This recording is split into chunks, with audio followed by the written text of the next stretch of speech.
Lewandowski പറഞ്ഞല്ലോ Ballon d'Or ഇപ്പോൾ വെറും പൊളിറ്റിക്സ് ആണ്, അതിൻ്റെ ക്രെഡിബിലിറ്റി പോയി, അങ്ങനെയാണ് ഇങ്ങനെയാണ്. എന്നിട്ടും ഒരു ബാഴ്സലോണ ആരാധകർക്ക് ഒന്നും മിണ്ടാനില്ല എന്ന് പറയുന്നവർക്ക് ഈ വീഡിയോ അയച്ചു കൊടുക്കുക, അല്ലെങ്കിൽ അവരെ താഴെ കമൻറ്റ് ചെയ്തിട്ട് പറയുക, എൻ്റെ പൊന്നു ബ്രോ, മറ്റ് ക്ലബ്ബിലൊക്കെ കയറി കഴിഞ്ഞ് കഴിഞ്ഞാൽ ഇന്ന താരമാണ് ഏറ്റവും നല്ല താരം അല്ലെങ്കിൽ മികച്ച താരം എന്ന് പറയാനുള്ള റെസ്ട്രിക്ഷനുള്ള ക്ലബ്ബൊന്നും അല്ല ബാഴ്സലോണ. ആൻഡ് ഇത് ബാഴ്സലോണയിൽ ആദ്യത്തെ സംഭവമല്ല, ആദ്യത്തെ ആളുമല്ല.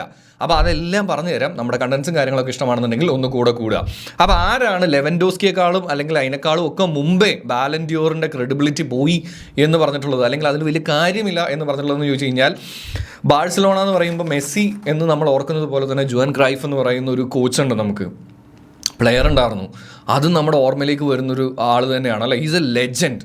പുള്ളിയും പറഞ്ഞിട്ടുണ്ട്, പുള്ളി ഫിലോസഫിയൊക്കെ കണക്ട് ചെയ്തുകൊണ്ടാണ് പറഞ്ഞതെന്നുണ്ടെങ്കിലും ഒരു ഇൻഡിവിജ്വൽ അവാർഡ്സിനെയും മറ്റ് സംഭവങ്ങളെയൊക്കെ റിലേറ്റ് ചെയ്തിട്ടാണെങ്കിലും പുള്ളിയും ഇതൊക്കെ കുറേ കാലങ്ങൾക്ക് മുമ്പ് പറഞ്ഞിട്ടുണ്ട്. അതുകൊണ്ട് ലെവൻഡോസ്കി അല്ല ബാഴ്സലോണ ജേഴ്സി ഇട്ടിട്ടുള്ളതിൽ ആദ്യത്തെ ആൾ എന്ന് മനസ്സിലാക്കുക. ഇനി രണ്ടാമത്തെ കാര്യം, ലെവൻഡോസ്കി പറഞ്ഞതിൽ ഒരു കുറ്റവും തോന്നാത്തത് എന്താണെന്ന് വെച്ച് കഴിഞ്ഞാൽ, പുള്ളിക്ക് അത് പറയാനുള്ള എല്ലാ അർഹതയും ഉണ്ട് എന്നുള്ളത്.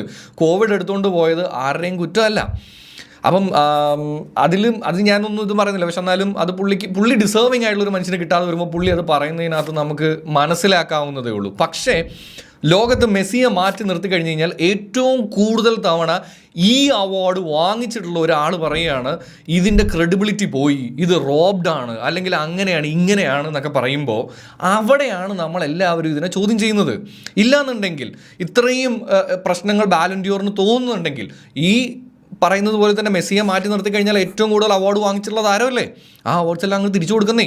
എന്നിട്ട് പറയണം ഇനി ഒരു കാലത്ത് ഈ പറയുന്ന പോലെ എനിക്കല്ലാതെ മറ്റ് പ്ലെയേഴ്സിനും ഡിസേർവിംഗ് ആയിട്ട് കൊടുക്കുന്ന സമയത്ത് ഞാനിതെല്ലാം കളക്ട് ചെയ്തോളാം എന്ന് പറഞ്ഞു കഴിഞ്ഞ് കഴിഞ്ഞാൽ അത് ശരിയാണല്ലോ, പുള്ളിക്ക് കിട്ടിയതെല്ലാം തിരിച്ചു കൊടുത്തിട്ടല്ലേ പുള്ളി പറഞ്ഞതെന്നെങ്കിലും തോന്നും.